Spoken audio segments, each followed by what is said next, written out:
capten, Erin Murray, sydd dros y bel. A'r bel tu ar canol. Peniad rhydd yn y cwrt Cosby I Tygera Webb, a mae'r Met ar y blaen yn barod yma yng Neuadd y Parc. Seintiau dim, Met 1. Evie Williams at Izzy Redding. Tia. Lawr. Y chwith fan hyn. Williams yn dal I fynd.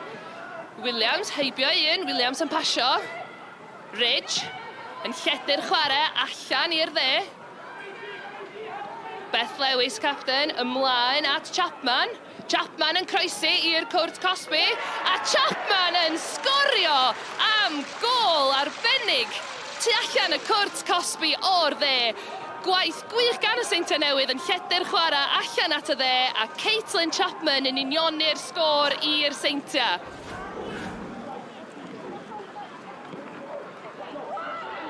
O'r gic yna. Tier sydd yno.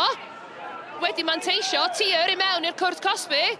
Tier at Leah Lewis. Leah Lewis ag am gôl gan Leah Lewis I roed y Seintiau Newydd ar y blaen.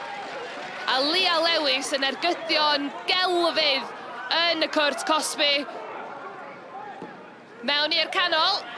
A hwnna dros pawb ag mae fewn! Seintiau Newydd wedi mynd ymhellach ar y blaen, a Helen Evans gath y gôl yna. Met yn ceisio clirio, ond I mewn â hi I gefn y rhwyd.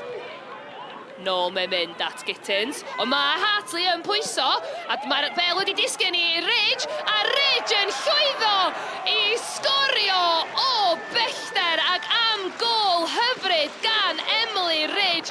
Degfed gôl Ridge o'r tymor. I think after the way we played in the first half, we were just delighted to get out of there with 3 points. Based on the first half performance, we certainly didn't deserve to come away with 3 points. Met were very good.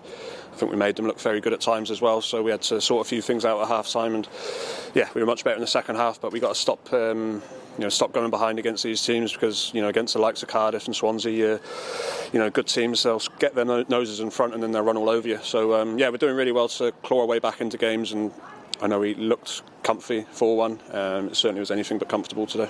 No, definitely not the result we wanted today. We thought that we'd be able to come up here and get a result. A result that we certainly need if we're going to push for top 4. So, disappointing day overall, really. It's been the target for the last sort of month or two, really, just to get that top 4 wrapped up as soon as possible.